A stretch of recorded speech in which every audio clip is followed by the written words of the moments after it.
Polisi nggak akan mungkin, Mbak, bisa memberantas judi online itu. Nggak akan mungkin. Kita kemampuan nangkep paling satu orang prosesnya 3 bulan. Framing mereka adalah Bareskrim, Gajah Mada, itu semua dikendalikan oleh Jokowi. Masyarakat tenang ya, tunjukkan bahwa polisi mampu menindak pelakunya.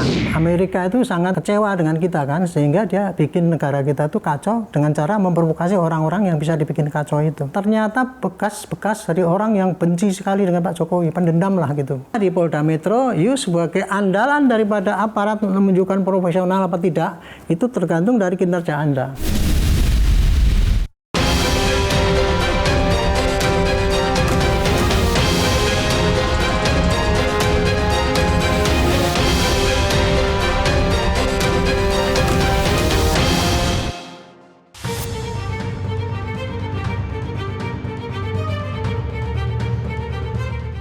Bak gelombang di laut politik nasional.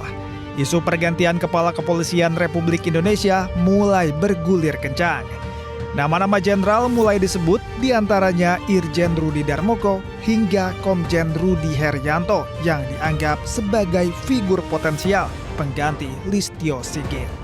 Namun, sinyal dari pemerintah belum jelas. Saskap dan Wakil Ketua Komisi 3 DPR menegaskan, Listio Sigit masih aktif mendampingi Presiden dan belum ada pembahasan penggantian. Berdasarkan undang-undang, usia pensiun Kapolri adalah 58 tahun dan Listio Sigit masih memiliki 2 tahun masa jabatan. Sejumlah pengamat menilai isu ini hanya spekulasi politik atau cek ombak publik. Ada yang menduga penegakan hukum yang semakin tegas di era Sigit menimbulkan gejolak di internal. Hingga kini, belum ada keputusan resmi dari Istana maupun DPR. Namun, narasi di media terus berkembang, menyisakan tanda tanya besar siapa yang akan mengemudi Korps Bayangkara berikutnya.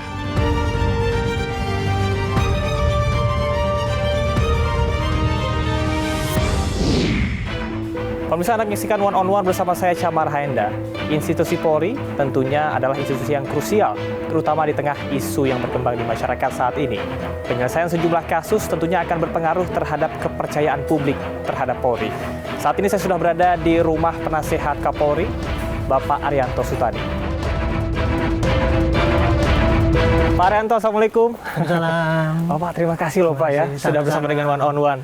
Sama-sama. Ya, Pak Arianto, ini saya sudah keliling-keliling rumah Bapak nih. Ya. Ini auranya berbeda ya Pak ya, seperti di rumah nenek gitu. Karena kan saya biasanya lihat Bapak serius gitu ya, dialog interaktif atau sedang bertugas. Biasanya Bapak kalau lagi senggang atau sedang libur tuh ngapain tuh Pak? Ya, saya juga cuma bersih-bersihkan rumah, potong-potong pohon gitu. Oke. Kemudian kalau dulu ada burung banyak. Oh, ini ada kandang besar sekali ya Pak ya. Dulu isinya apa Pak? Burung merak, burung cendrawasih, Oh, burung merak, burung cendrawasih. Tapi sekarang kemana Pak? Sekarang udah tak kasihkan kebun binatang semua. Oke, karena flu burung itu ya Pak ya. Itu. Oke, Pak, ini berkaitan dengan isu yang saat ini ramai di masyarakat ya. Pertanyaan pertama yang ingin saya tanyakan juga penasaran ya masyarakat, apakah betul Pak akan ada perombakan ataupun juga Pak Listio akan diganti? Ya, kabar-kabarnya begitu ya. Oke. Kalau saya sendiri nggak mau memonitor itu tuh, mau diganti mau enggak, bagi saya nggak ada pengaruhnya. Oke. Cuman kalau pergantian Kapolri sekarang ya pasti jadi isu yang besar ya, karena kan polisi selama ini kan disoroti negatif, Pak Kapolri sudah lama sekali kok nggak diganti-ganti dan sebagainya itu. Oke. Tapi kalau bagi saya, karena saya nggak punya kepentingan untuk itu, ya sudah, apa yang ada ya kita kerjakan selama ini. Tidak ada pengaruhnya lah bagi saya untuk berpikir untuk itu. Terlepas dari diganti atau tidaknya Kapolri, tapi sebetulnya bagaimana mekanisme evaluasi yang dilakukan terhadap Kapolri yang bertugas? Kalau Kapolri itu kan yang mengevaluasi kan Presiden kan, sama kesan dari masyarakat kan gitu. Tapi yang jelas Kapolri itu yang mengevaluasi Pak Presiden, karena Presidenlah yang mengangkat dan memberhentikan. Oke. Dan kemudian nanti kalau siapa yang penggantinya, pasti calonnya kan diajukan oleh DPR. Biasanya sih kalau normal itu Kompolnas yang mengusulkan calon-calon itu. Nanti oleh Presiden diteken, dikirimkan ke DPR untuk dipilih. Gitu. Oke, tapi Pak Arianto sudah mendengar kabar ini atau konfirmasi langsung kah? Saya dengar cuma isu-isu di lapangan aja kan, bahwa ini terus dibantah sama orang istana bahwa nggak ada jadi apa gitu. Karena wartawan juga banyak bertanya dan informasi terakhir dari Pak Sekjen bahwa hal tersebut tidak benar, Kapolri masih bertugas dan juga mendampingi Presiden? Kalau bagi saya isu itu biasa ya, karena memang Kapolri kan sangat menarik sekarang untuk diberitakan kan. Itu bagi saya kalau mikir seperti itu ya rugi kita nggak ngerti apakah sebagai penentu apa tidak, caranya didengar apa tidak kan. Nggak ngaruh untuk itu. Tapi sebagai penasihat Kapolri, Bapak melihat apakah harus adanya regenerasi di pucuk pimpinan Polri atau seperti apa, Pak? Dan bagaimana mekanisme yang dilakukan setelah tadi Anda sampaikan bahwa itu merupakan hak utuh atau wewenang dari Presiden? Ya, saya hanya melihat kebiasaan ya, Kapolri itu dulu, waktu yang dulu-dulu itu rata-rata memang masa kerjanya itu sekitar 4 tahun. Dulu, tapi 4 tahun. Tapi sejak dulu Pak siapa itu saya lupa, itu hanya 2 tahun rata-rata kan itu, 2 tahun diganti, 2 tahun diganti dan sebagainya. Dan dulu kalau ada pencalonan itu kan dulu kan udah kelihatan siapa yang dimasukkan Wanjak, kemudian siapa yang dipilih. Kalau sekarang kan kemarin kan nggak dengar, tahu-tahu diangkat. Gitu. Bagi saya tidak ada masalah. Tidak ada masalah. Tapi apakah spekulasi ataupun rumor yang berkembang di masyarakat ini juga turut mempengaruhi stabilitas internal Polri sendiri, Pak? Kalau menurut saya kira tidak ya, karena polisi itu, para pejabat polisi itu kan pekerjaan cuma di lingkupnya masing-masing kan. Apa perintah dari Kapolri kerjakan menurut mereka, terus lapor kepada Kapolri.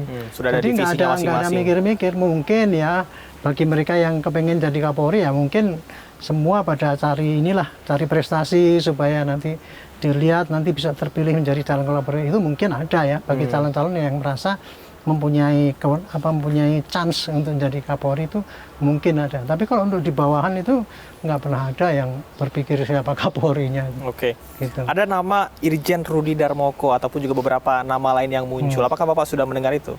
Kalau Irjen Rudi itu kenal saya dulu ya dulu junior. Kan ada 2 tuh Rudi yang nama yang muncul kan, ada nama Rudi itu ya. Yang satunya tuh Rudi yang dulu Binkum, yang bukan dari Akpol, yang satunya lagi Rudi Darmoko itu. Saya dua-duanya, kalau Rudi Darmoko saya hanya mengenal nama dan kemudian memang angkatannya memang cukup memadai untuk itu. Tapi kalau Rudi itu dulu pernah jadi anggota saya dulu waktu di Binkum, jadi saya tahu persis orang itu. Gitu. Sebagai penasihat Kapolri tentunya Anda mendengar isu-isu ini dan juga mengenai pergantian Kapolri ini, apakah Anda merasa ini ada kaitannya dengan dinamika isu perpolitikan di Indonesia saat ini, Pak? Saya tidak tahu, tapi yang jelas. Jadi Anda tidak fokus ke sana? Tidak tahu. Yang sepengetahuan saya, Kapolri itu pasti menjadi rebutan politik lah. Pasti karena pucuk pimpinan tertinggi. Dan masanya banyak, kewenangannya besar, sehingga itu bisa dimanfaatkan untuk politik ya. Otomatis polisi itu pasti dipolitisasi lah gitu. Makanya jabatan itu pasti rebutan siapa yang mengangkat, sehingga nanti bisa memanfaatkan polisi kan. Kira-kira gitu, pemandangan saya cuma gitu aja tahunya. Tapi bagaimana Anda melihat bahwa saat ini seperti Anda sampaikan tadi, posisi pucuk pimpinan Kapolri ini kan sangat strategis ya Pak ya, melihat adanya dinamika perpolitikan, kemudian juga kita bisa melihat transisi pemerintahan dari Pak Jokowi kepada Pak Prabowo. Tanggapan Anda bagaimana sebetulnya posisi Polri di sini agar memang dia bisa menjaga stabilitas dan juga tetap menjaga integritasnya? Saya pikir polisi selama ini kan sudah pada posisi yang baik ya. Sejak reformasi dulu dengan adanya undang-undang itu polisi langsung di bawah presiden kan gitu kan. Sehingga polisi keuntungannya kalau polisi di bawah presiden itu polisi nggak bisa dipolitisasi. Kalau polisi itu di bawah Mendagri misalnya ya. Sedangkan kan Mendagri itu kan orang politik yang ditunjuk situ. Otomatis nanti kalau polisi di bawah Mendagri ya polisinya akan dikendalikan oleh Mendagri doang. Setiap ganti menteri, ganti lagi polisi kan itu repot. Kalau di bawah presiden kan langsung. Memang presiden kepala negara, kepala pemerintahan, ya itu boleh saja menggunakan polisi untuk disuruh sana sini karena memang polisi itu kan memang pelaksana aparat pemerintah kan itu kan. Dia pasti mendukung program-program pemerintah yang sah. Itu kuncinya. Jadi siapapun ya, polisi yang diangkat pasti dia akan loyal kepada program pemerintah yang sah. Tapi koordinasi yang Anda lihat dari kacamata Anda, koordinasi yang dilakukan Pak Listio Sigit Prabowo saat dengan Pak Jokowi dengan juga Pak Prabowo saat ini, apa yang berbeda dan apa yang sangat signifikan? Kalau saya lihat, saya dulu ya Kapolri itu pasti dekat dengan presiden. Pasti ya, karena presiden karena yang mengangkat itu kan gitu. Nah terus kemudian kalau sekarang ini dengan Pak Prabowo ya sama aja. Pak Kapolri sekarang pasti loyalitasnya pada Pak Prabowo, apa perintah Pak Prabowo dilaksanakan. Artinya Anda menyebut bahwa loyalitas Kapolri sudah pasti kepada Presiden karena diangkat oleh Presiden. Ya, jadi loyalitas yang terjadi di lingkungan polisi ya, baik loyalitas Kapolri kepada atasannya maupun loyalitas bawahan kepada Pak Kapolri itu ada loyalitas formal menurut saya. Siapapun yang diangkat secara sah itu pasti akan mendapat loyalitas. Kapolri diangkat secara sah pasti dia bawahannya semua pada loyal kepada Kapolri sekarang. Kapolri diangkat oleh Presiden Prabowo pasti dia akan loyal kepada Presiden Prabowo, program-programnya apa pasti dituruti, nggak berani menolak pasti. Oke. Apakah loyalitas kepada Kapolri ini mempengaruhi integritas kepolisian secara institusi kepada masyarakat? Saya kira sama saja ya. Kan Kapolri kan bertugas diangkat, disumpah bahwa dia akan mengemban kebenaran semua gitu kan. Sekarang kalau dikatakan itu integritas kan. Integritas itu kan apa yang diomongkan sama dengan yang dipikirkan, sama dikerjakan itu kan tidak munafik lah, sesuai begitu ya. Tidak munafik kayak gitu. Saya kira Kapolri sekarang ya harus berbuat begitu. Integritasnya sama aja. Dulu ketika di bawah Pak Jokowi ya dia loyal kepada Pak Jokowi, programnya apa dikerjakan. Sekarang pemerintahan berganti, ya otomatis Kapolri yang baru itu pasti menyesuaikan dengan program apa yang disampaikan oleh Pak Presiden yang baru. Gitu. Baik. Untuk regenerasi dari badan kepolisian begitu Pak. Apa sebetulnya indikasi bahwasanya harus dilakukan regenerasi? Itu tadi saya ulangi deh, masa jabatan Kapolri itu rata-rata 4 tahun. Okay. Tapi belakangan ini kan dan cuma 2 tahun. Dan sudah lebih dari 4 tahun. Pak Listio sudah 4 tahun gitu ya. Jadi kalau lihat dari kebiasaan masa itu, mungkin sudah waktunya untuk diganti ya. Tapi untuk diganti sama tidak itu kan tergantung daripada Presiden. Presiden membutuhkan apakah masih butuh Kapolri yang sekarang ini bisa diandalkan untuk meneruskan pembangunan yang sesuai dengan program dia apa tidak. Itu nanti tergantung dari Presiden yang membutuhkan Kapolri itu. Polisi selama ini dari dulu kan sejak reformasi sudah digariskan kita harus netral, tidak boleh ikut berpolitik praktis gitu. Walaupun tidak boleh politik praktis. Tidak boleh berpolitik praktis. Tetapi polisi harus tahu juga mengetahui perkembangan politik. Kalau polisi nggak tahu perkembangan politik ya nanti blow on aja, dia ada politik udah mau menggulingkan presiden kemudian dia nggak tahu, itu ya nggak benar kan polisi. Makanya polisi tahu berpolitik tetapi dia tidak boleh berpolitik praktis. Nah makanya siapapun presidennya, polisi akan tetap kayak gitu.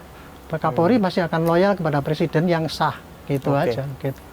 Baik, Pak Rianto, berkaitan dengan dinamika di masyarakat saat ini, tentunya polisi sudah terbiasa untuk melihat pro dan kontra ataupun juga kritik yang dilayangkan kepada tubuh Polri. Melihat hal tersebut seperti apa?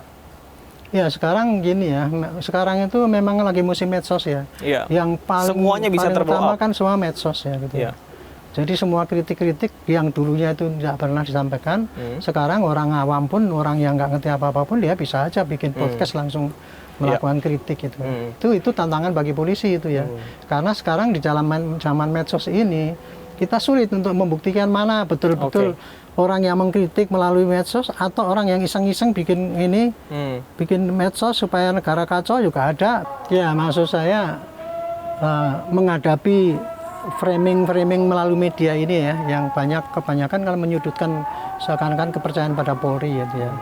Sebetulnya kalau saya mengamati selama ini Polri itu kurang canggih di dalam mengantisipasi framing media yang negatif itu.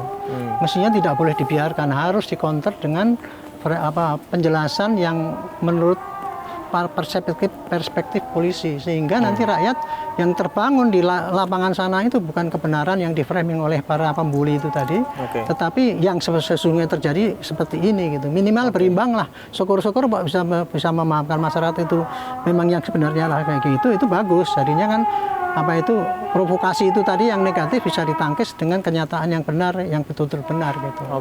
Jadi memang strateginya harus ditingkatkan oleh polisi. Saat ini banyak permasalahan-permasalahan ataupun juga isu-isu yang akhirnya polisi memilih cenderung diam daripada untuk mengklarifikasi sampai ke akarnya. Saya baca gitu ya.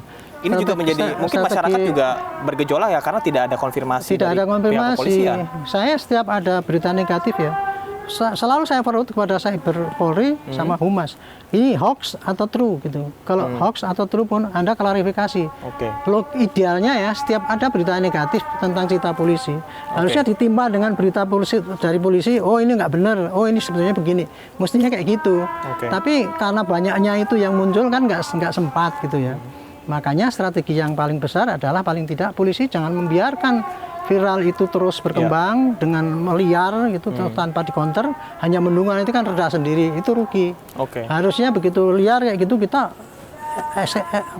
intensif juga Baik, mengklarifikasi. jangan menunggu reda artinya ya, Pak, Jangan ya? menunggu reda, tapi ciptakan framing yang benar sehingga nanti itu reda setelah kondisinya itu betul-betul tidak sesuai dengan sesuai dengan sasaran lawan. Manajemen krisis dengan mengkonfirmasi secepatnya, sesegera Ya, mungkin supaya tidak yang memadai, berkembang liar supaya ya tidak liar. di masyarakat. Baik. Dan pemirsa, setelah ini kita akan berbincang mengenai isu lain, salah satunya adalah mengenai judi online yang marak di Indonesia. Tetaplah bersama One on One.